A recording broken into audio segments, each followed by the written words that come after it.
আসসালামু আলাইকুম রহমতুল্লাহি বারকাতুহু। আজকে আমি আলোচনা করব যে আম্বিয়া কেরাম আমরা সাধারণতভাবে বলে থাকি 2,24,000 মতান্তরে 2,24,000-এর ওপর।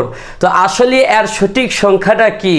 তো নবীগণের মধ্যে সর্বপ্রথম হলেন হযরত আদম আলাইহিস সালাম এবং সর্বশেষ নবী ও রসুল হলেন খাতামুন নবিয়্যিন হযরত মুহাম্মদ মুস্তাফা সাল্লাল্লাহু আলাইহি ওয়াসাল্লাম। তো তার মাধ্যমেই আল্লাহ তাআলা নবুয়ত এবং রিসালাতের ধারাবাহিকতা সমাপ্ত করেছেন। তো তারপরে আর কোনো নতুন নবী বা নতুন রসুল নেই। তো এই দুইজন এবং এদের মধ্যে আরও যত রসুল নবী আগমন করেছেন তাদের সবার প্রতি আমাদের ঈমান রয়েছে। বিশেষ করে যাদের নাম আল্লাহ তাআলা কোরআন মাজিদে উল্লেখ করেছেন তাদের ওপর আমরা সুনির্দিষ্টভাবে ঈমান রাখি যে তারা আল্লাহ তাআলার সত্য নবী এবং প্রিয় বান্দা। যাদের নাম ও ঘটনা কোরআন কারিমে আসেনি আমরা তাদের সম্পর্কে নাম পরিচয়ে সুনির্দিষ্টতা ছাড়াই ঈমান রাখি। আমানতু বিল্লাহি ওয়া মালাইকাতিহি ওয়া কুতুবিহি ওয়া রুসুলিহি, যে আমরা ঈমান রাখি আল্লাহ তাআলার ওপর, তার ফেরেশতাগণের ওপর এবং তার কিতাব সমূহের ওপর, তার রসুলগণের ওপর।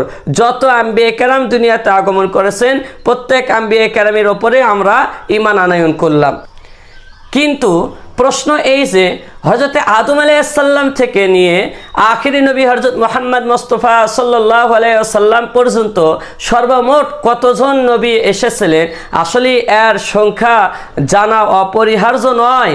এটা কোনো জরুরি বিষয় নয় যে আমাদেরকে জানতেই হবে কত আম্বিয়া কেরাম সালাম দুনিয়াতে আগমন করেছেন।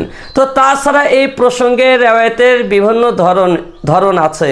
তবে এই প্রসঙ্গে একটি প্রশ্ন করেন, এই প্রসঙ্গে একটি সংখ্যা অর্থাৎ 2,24,000 আম্বিয়া কেরামের কথা উল্লেখ পাওয়া যায়। এই সম্পর্কে অনেকেই প্রশ্ন করেন এই সংখ্যা কোনো রিওয়ায়াতে এসেছেন কিনা, এসে থাকলে কোন কিতাবে। তো আমি এটা অনেক তালাশ করেছি কিন্তু কোথাও পাইনি। শেষে মোল্লা আলী কারি রহমতুল্লাহ আলাইহির ইকদুল